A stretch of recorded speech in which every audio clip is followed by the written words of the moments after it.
बड़ी खबर है, हमास और इजराइल की जंग की वजह से पश्चिम एशिया में गरमाए माहौल से जुड़ी ईरान ने गाजा में भयंकर जंग के बीच हमास का साथ छोड़ दिया। ये जानकारी ईरान के सुप्रीम लीडर के बड़े अधिकारियों ने दी और दावा किया कि ईरान ने गाजा में जंग के दौरान हमास के समर्थन में सेना उतारने से इनकार कर दिया। ईरान के अधिकारियों ने दावा किया कि इस बारे में 5 नवंबर को ईरान के सुप्रीम लीडर और हमास चीफ के बीच बात हुई थी, जिसमें ईरान ने 2 टूक बोल दिया था कि हमास इस जंग में ईरान को न घसीटे, क्योंकि उसने 7 अक्टूबर को हुए हमले के बारे में ईरान को नहीं बताया था और इसीलिए ईरान गाजा में चल रही जंग में अपनी सेना नहीं भेजेगा। हालांकि ईरान ने हमास को राजनीतिक और नैतिक समर्थन देने का वादा किया, लेकिन जंग में अपनी सेना भेजने से इनकार कर दिया। यह दावा ईरान के सुप्रीम लीडर के बड़े अधिकारियों ने किया, जिसका मतलब यह हुआ कि ईरान ने ऐन वक्त पर हमास का साथ छोड़ दिया, क्योंकि इजराइल की सेना ने उत्तरी गाजा में हमास के पांव उखाड़ने का दावा किया। उसने हमास के कमांड सेंटर तक पर कब्जा कर लिया। हमास की संसद तक में इजराइल का झंडा फहरा दिया गया। यानी उत्तरी गाजा में धीरे धीरे हमास कमजोर पड़ने लगा और ऐसे वक्त में उसे ईरान की मदद की जरूरत थी। लेकिन ईरान ने ऐन वक्त पर हमास को धोखा दे दिया, क्योंकि ईरान के supreme leader Ayatollah Ali Khamenei के बड़े अधिकारियों ने दावा किया कि ईरान ने गाजा में अपनी सेना भेजने से इनकार कर दिया। उनके मुताबिक हमास चीफ इस्माइल हानिया और खामनेई की 5 नवंबर को मुलाकात हुई थी, जिसमें खामनेई ने हानिया से 2 टूक बोल दिया था कि वो ईरान को इस जंग में न घसीटें और वो इस जंग में ईरान की सेना नहीं भेजेंगे। जबकि इस मुलाकात के बाद हमास को ईरान से और हथियार मिलने की उम्मीद थी, लेकिन ईरान के ऐन वक्त पर मुकरने से हमास की मुश्किल बढ़ गई, क्योंकि ईरान 7 अक्टूबर के बाद से लगातार इजराइल के खिलाफ हमले बोल रहा। यही नहीं, ईरान उसके खिलाफ बोल रहा है, यही नहीं, उसने इजराइल के खिलाफ जंग के कई मोर्चे खुलने की धमकी भी दी थी। लेकिन अचानक ईरान पलट गया, क्योंकि उसने गाजा की जंग से अपने हाथ पीछे खींच लिए और हमास को केवल राजनीतिक और नैतिक समर्थन देने का ऐलान किया। यह दावा ईरान के सुप्रीम लीडर के कुछ करीबी अधिकारियों ने किया। हमास चीफ और ईरान के सुप्रीम लीडर की 5 नवंबर को मुलाकात हुई और खबर आई कि हमास चीफ ने इस दौरान ईरान से हथियार मांगे थे। लेकिन ईरान ने हमास चीफ को ऐसा झटका दिया कि उसे इसकी उम्मीद भी नहीं रही होगी, क्योंकि 7 अक्टूबर के बाद से ईरान लगातार इजराइल के खिलाफ आग उगल रहा है। उसने इजराइल को जंग के अलग अलग मोर्चे खुलने की धमकी भी दी। लेकिन जंग के 40 दिन बीतने के बाद खबर आई कि ईरान ने हमास को अकेला छोड़ दिया और तर्क दिया कि हमास ने 7 अक्टूबर के हमले से पहले ईरान को जानकारी नहीं दी थी।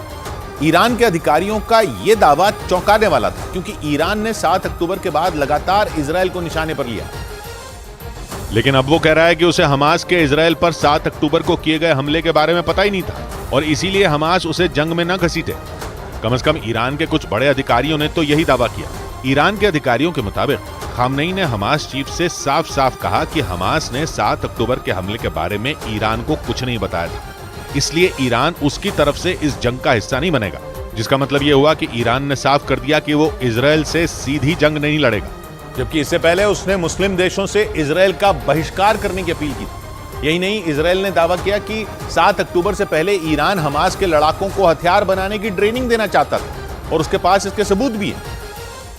क्योंकि इजराइल के अधिकारियों ने दावा किया कि उसे हमास के लड़ाकों की ट्रेनिंग से जुड़े कुछ दस्तावेज मिले, जो गाजा के बाहर हमास के एक ट्रक में रखे कंप्यूटर में मौजूद थे। और उन्हीं दस्तावेजों के आधार पर इजराइल ने आरोप लगाया कि ईरान 7 अक्टूबर से पहले हमास के लड़ाकों को ट्रेनिंग देना चाहता था, जिसमें वो उन्हें हथियार बनाना भी सिखाने वाला था। यही नहीं, इजराइल ने दावा किया कि 7 अक्टूबर को हमास के जिन लड़ाकों ने दक्षिण इजराइल पर हमला किया था, उन्हें ट्रेनिंग ईरान में ही मिली। और इजराइल के इन दावों में अमेरिका ने भी उसका साथ दिया था, क्योंकि अमेरिका ने दावा किया था कि हमास के लड़ाकों ने हमले से करीब 1 महीने पहले ईरान में ट्रेनिंग ली थी। यह दावा अमेरिकी अखबार वॉल स्ट्रीट जर्नल ने किया था और अपनी रिपोर्ट में लिखा था कि हमास के लड़ाकों को ट्रेनिंग और फंडिंग दोनों ईरान से मिली थी।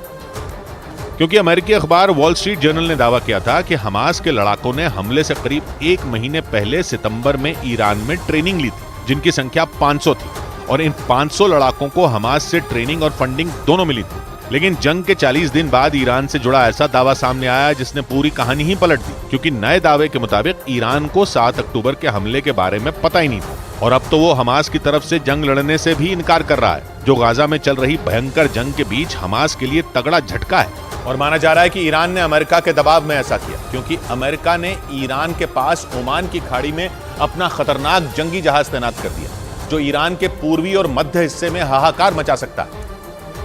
क्योंकि पश्चिमी मीडिया ने दावा किया कि अमेरिका का खतरनाक जंगी जहाज ईरान के पास ओमान की खाड़ी में पहुंच चुका है और ईरान की सीमा से केवल 300 किलोमीटर दूर खड़ा है। पश्चिमी मीडिया ने दावा किया कि ओमान की खाड़ी में तैनात अमेरिका के जंगी जहाज पर कई लड़ाकू विमान और मिसाइलें तैनात हैं, जो ईरान के पूर्वी और मध्य हिस्से को तबाह कर सकती हैं। इसके अलावा अमेरिका ने अपना एक जहाज साइप्रस के पास तैनात कर दिया। तो वहीं अमेरिका का B-1 बॉम्बर तुर्की के पास लाल सागर में तैनात कर दिया गया। मतलब ये कि लाल सागर और ओमान की खाड़ी में अमेरिका के जंगी जहाज पहुंच गए और ईरान को घेरने की तैयारी कर ली, क्योंकि ईरान की सीमा तुर्की से लगती है और फारस की खाड़ी और ओमान की खाड़ी तो ईरान की 1770 किलोमीटर लंबी दक्षिणी सीमा बनाती है, जहां अमेरिका के ताकतवर जंगी जहाज पहुंच चुके हैं। इसलिए यह माना जा रहा है कि ईरान की हमास की मदद करने से पीछे हटने की वजह अमेरिका का दबाव भी हो सकता है, क्योंकि अमेरिका लगातार इस कोशिश में है कि ईरान पश्चिम एशिया में इजरायल के खिलाफ खेमेबंदी को रोक दे।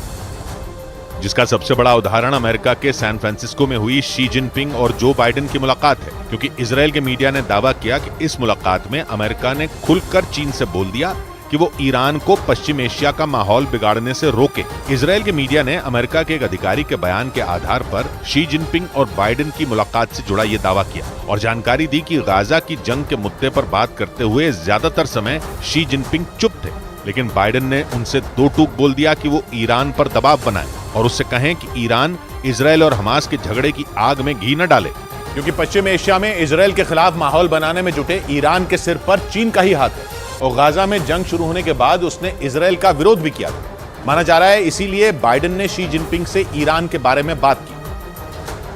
और चीन से कहा कि वो ईरान को समझाए, क्योंकि ईरान चीन के लिए पश्चिम एशिया में घुसने का जरिया है, जिसे उसने अपनी विस्तारवादी नीति का हिस्सा बनाया और ईरान ने चीन के प्लान का हिस्सा बनकर पश्चिम एशिया में मुस्लिम देशों वाला कार्ड खेल दिया। जो गाजा में जंग शुरू होते ही ऐसा चला कि पूरे पश्चिमी एशिया का माहौल अमेरिका के खिलाफ होने लगा, जिसके बाद अमेरिका ने भी पश्चिम एशिया में अपना दांव चला और ईरान को अपनी सेना की ताकत दिखानी शुरू कर दी। साथ ही उसने ईरान के पीछे रहकर गेम खेलने वाले चीन को भी बता दिया कि उसे पश्चिम एशिया में उसकी चाल की खबर है, जिसे फेल करने के लिए बाइडेन ने सीधा शी जिनपिंग से ही बात कर ली और सैन फ्रांसिस्को में मुलाकात के बाद गाजा जंग से जुड़ा बयान दे डाला। I have been deeply involved in moving on the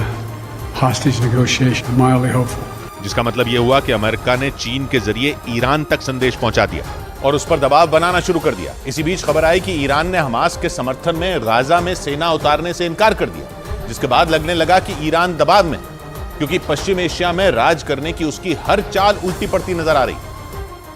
क्योंकि सऊदी अरब में हुए मुस्लिम देशों के सम्मेलन में कई मुस्लिम देश ईरान के प्रस्ताव के खिलाफ खड़े हो गए और उन्होंने ईरान का इजरायल के बहिष्कार का प्रस्ताव नहीं माना। ये दावा इजरायल के मीडिया ने किया और बताया कि ईरान का प्रस्ताव ठुकराने वाले देशों में अरब देश भी शामिल हैं, क्योंकि उसे चिंता है कि इजरायल और हमास की जंग की आड़ में ईरान पश्चिम एशिया में मुस्लिम देशों का नेता बन जाएगा, जिससे सऊदी अरब और संयुक्त अरब अमीरात जैसे मुस्लिम देशों का बैठे बिठाए नुकसान हो जाएगा। क्योंकि भले ही इन देशों के बीच की अनबन गाजा की जंग की वजह से कुछ कम हो गई हो, लेकिन वो इजरायल से सारे रिश्ते नहीं तोड़ना चाहते, क्योंकि सऊदी अरब और संयुक्त अरब अमीरात जैसे मुस्लिम देशों के लिए इजरायल अमेरिका से रिश्ते बेहतर करने का जरिया है और इसलिए सऊदी अरब में हुए मुस्लिम देशों के सम्मेलन में उन्होंने इजरायल से बातचीत का रास्ता खुला होने का संकेत दिया। यानी ये देश अमेरिका और इजरायल से सीधी दुश्मनी नहीं करना चाहते और इसीलिए उन्होंने ईरान से एक तय दूरी बनाए रखी और संदेश दे दिया कि आंखें बंद करके ईरान की वो हर बात नहीं मानेंगे। यानी ईरान की चाल उल्टी पड़ने लगी और मुस्लिम देशों में फूट दिखी, जिसका मतलब ये हुआ कि अमेरिका का पश्चिम एशिया में ईरान को रोकने का प्लान कामयाब हो सकता है, जिसका संकेत भी मिला क्योंकि ईरान ने हमास का साथ देने से ही इनकार कर दिया। यही नहीं, हिजबुल्लाह भी इजरायल से सीधी जंग लड़ता नहीं दिख रहा। यानी जिन दो संगठनों के दम पर ईरान इजरायल को घेरना चाहता था वो बैकफुट पर आ गए। हमास की मदद करने से तो खुद ईरान ने ही इनकार कर दिया, जिसे उसका अमेरिकी दबाव में लिया गया फैसला माना गया।